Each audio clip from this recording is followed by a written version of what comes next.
many of us have already been, whole, like we talked the last time about, being a whole person. Narcissists don't discriminate. They like the weak and they like the strong. Nobody is safe from a narcissist, first of all.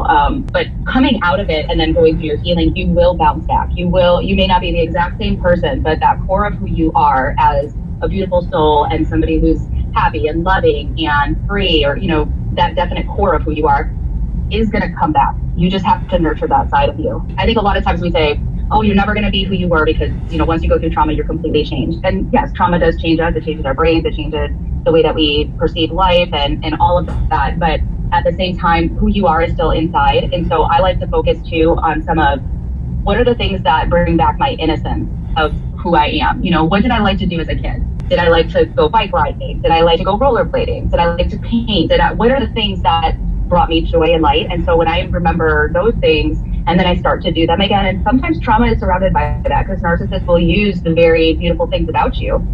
And then now that you're not with them, you have a fear of going towards that because there's a trigger now with something beautiful.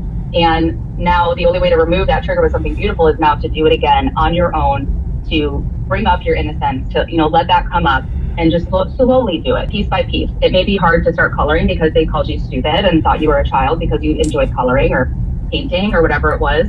But the more you do it, the quieter their voice gets in your head.